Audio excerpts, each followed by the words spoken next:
welcome back to my channel. Hope you're all doing good.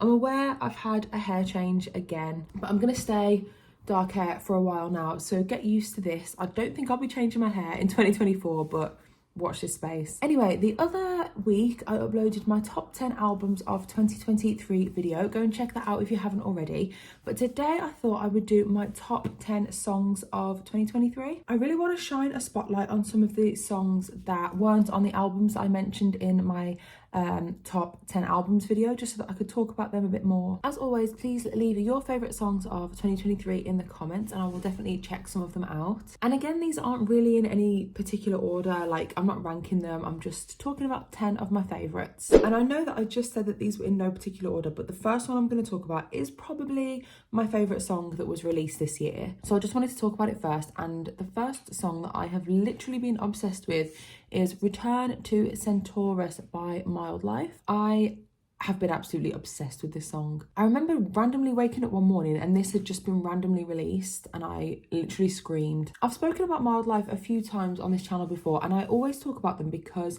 they're a really universally liked band. I think they're very underrated and they're just one of my all-time favourite bands, and I just feel like not enough people talk about them. So if you don't know anything about Mildlife at all, I would say that they are an Australian jazz band. They probably lean more towards psychedelic jazz. Their music is very groovy and danceable and full of great bass lines, and Return to Centaurus is absolutely no different. It's the first single from their upcoming album Chorus, which is due to be released in March of 2024. It's almost 10 minutes long, but it actually feels so much shorter because when it finishes you just literally want more. It's very 70s psychedelia inspired, but it also weaves in some more modern elements. There's a lot of kind of use of synths and electronic sounds. It's quite a slow and moody song, but it's one of those that really just keeps your attention for the whole thing. And I just absolutely love this band. I genuinely think their new album might be the album that I'm most excited to hear next year. Next up is a song that only came out a few weeks ago, but it's one that I've had on repeat non-stop, and the song is Human Becoming by Calva Louise. Now, Calva Louise, I've spoken about them a few times. They're one of those bands that I want to keep speaking about because I want to be able to say that I was a fan of them before they absolutely blew up, because I genuinely think they've got such a unique formula to their sound and their songs.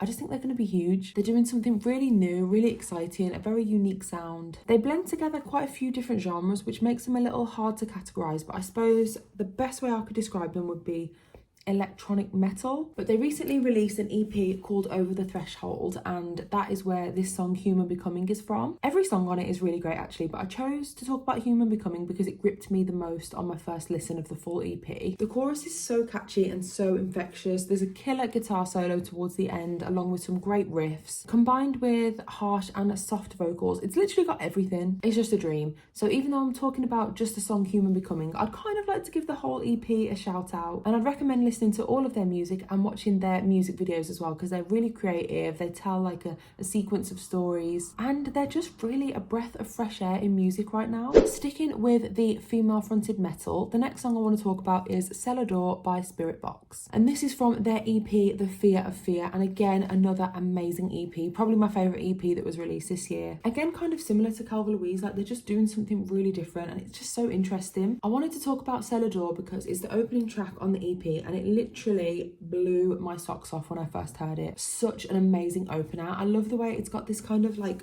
feeling of dread to it. It starts in this way where you're like really not sure what's going to happen, and then this riff comes in which just obviously gets louder and builds, and then obviously the amazing vocals come in, and then it basically doesn't let up for the rest of the song. It's so heavy. And another thing that I really love about this song is it's got this polyrhythmic breakdown like halfway through the song, and it's just so cool, and you really just can't tell where the song's going. You can't tell where the whole EP is going. It's really not generic, and I think a lot of metal bands are quite generic at the moment, so it's really nice to see bands like Spiritbox and Calva Louise doing new things and kind of pushing the envelope, or whatever that saying is. Next up is Inamorata by Metallica from their album 72 Seasons. The album as a whole didn't make it onto my top 10 this year because it didn't really grip me. I found that I wasn't going back and listening to it a whole lot, so I couldn't really justify putting it on my top 10. But this song is one that I've been coming back to quite a fair bit, so I felt like I had to include it on this list. It's almost 11 minutes long and I love every single second of this song. The highlight for me is definitely James's vocals. He really sings his heart out on this song,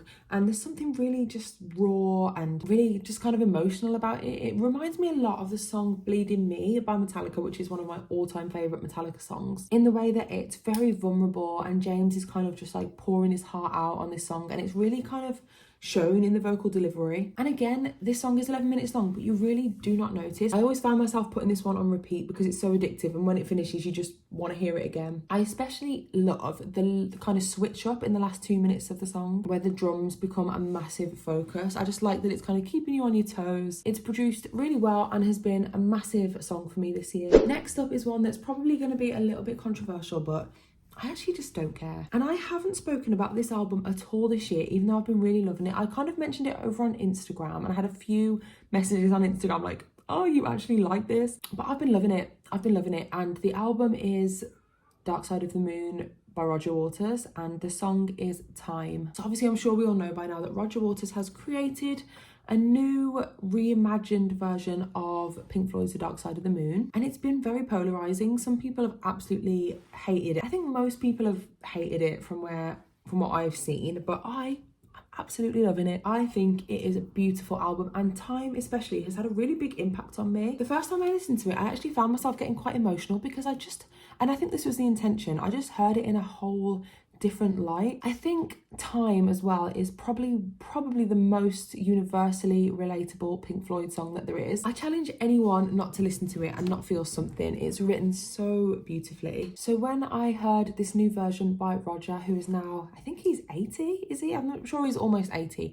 I just felt really sad, and it just made me, I was really affected by it. I think because the instrumentation is so stripped back and low key, the kind of lyrics and the vocals become a massive focus. And that's what I love about it so much. It just makes you think. And I think it's really cool that he's put a fresh spin on it and created something that is almost as impactful as the original. Ignore the haters, Rog. Next up is a little bit of a random pick, but it's obviously a song that I've been loving, and it is the song Odyssey by Beck and Phoenix. I think I have spoken about my love for Beck before on this channel. He is absolutely amazing, one of the best artists of all time, so unique. Everything he does is just so different. I always follow his new releases, and back in, I think it was June, he released a song with French band Phoenix. This was released as a standalone single, and it was just to kind of promote their joint headline tour that they went on in America. I hadn't really heard of Phoenix that much until this song came out, but I can't stop listening. It's so catchy, so addictive, and has this really cool like 80s throwback sound. It reminds me a lot of Talking Heads Once in a Lifetime, and you guys may know I absolutely adore Talking Heads. It's really upbeat and dreamy, and it's actually the perfect summer song. Like when you listen to it, you can just close your eyes and you're transported to a sunny beach. It's so feel good, and it makes me feel warm and fuzzy inside every time I hear it. So if you want a nice pick-me-up, I would say go and listen to this song. So moving on, and some of you may think this is cheating, but I don't think it is. I wanted to talk about the new Camel remixes, and in particular the song Lady Fantasy from the album Mirage. Now obviously the OG song came out in 1974, I believe, but this year Camel have done like a remix and remaster of a lot of their classic albums. So they've included unreleased versions, some demo versions, and obviously all remastered and remixed versions of the songs from the album. And if you've watched any of my prog related videos, you'll know that Mirage is one of my favourite prog albums of all time, definitely in my top 5. It was one of the first ones I ever heard, so I was extremely excited to hear this remastered version. And the whole album is definitely great. It was an enjoyable listen, but I wanted to kind of shine a light on Lady Fantasy because not only is it clearly the best song on Mirage, I listen to it all the time anyway, so it was really cool to hear this new like revitalized version. And I love it because it really doesn't take anything away from the original version. It's just a new way of experiencing the songs. The 2023 version feels a little bit more epic and anthemic, and I just find that the rhythm section really pops. Like I was noticing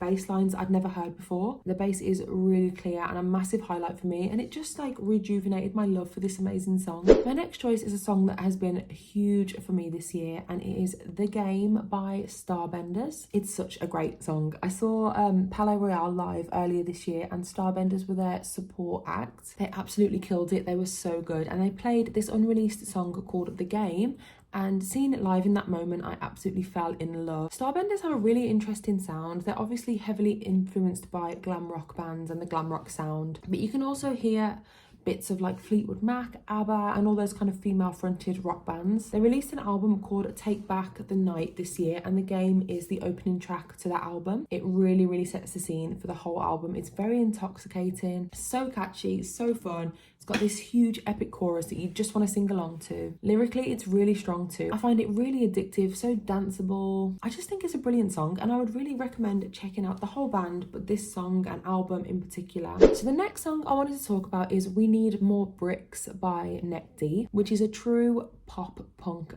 banger. This is a song from their upcoming self-titled album, which is going to get released in January. I'm very, very, very excited to get a new album from them, and I've been loving the singles. They're just such a solid band. Honestly, I don't think they've ever released a song that I haven't loved. But yeah, so the song is called We Need More Bricks. It's a very angry, anti-establishment, fuck the government kind of vibe. Lyrically, it's very relatable, especially if you live in the UK. It's a politically charged bop. It's written in a way that gets you like hyped and pissed off and angry at the world, but also it's kind of hopeful and makes you feel like change is coming. I mean, just watch the music video and you'll get a great feel for it. But politics aside, the sound is so good. Neck Deep always managed to balance that kind of original nostalgic pop punk sound with lots of like different modern elements, modern guitars. This song is funny, catchy, and I'm just so excited to see how it fits on the new album. And the final song that I wanted to talk about in this album is the song All American Bitch by Olivia Rodrigo. Not really my usual thing, but guys, I cannot get this song off repeat.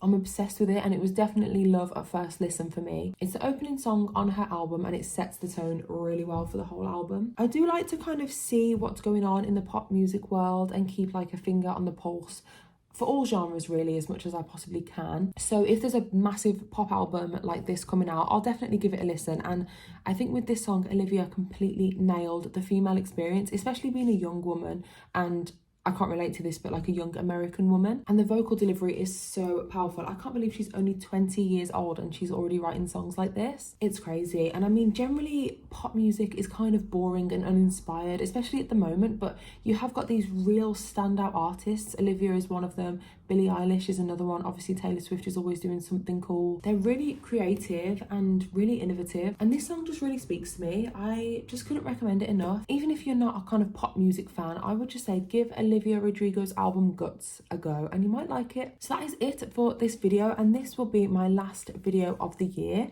Obviously, I'll be back in the new year with lots more content, but I just want to say a massive thank you for all your support this year. I genuinely really do appreciate it. So thank you so much. Love you guys. Bye.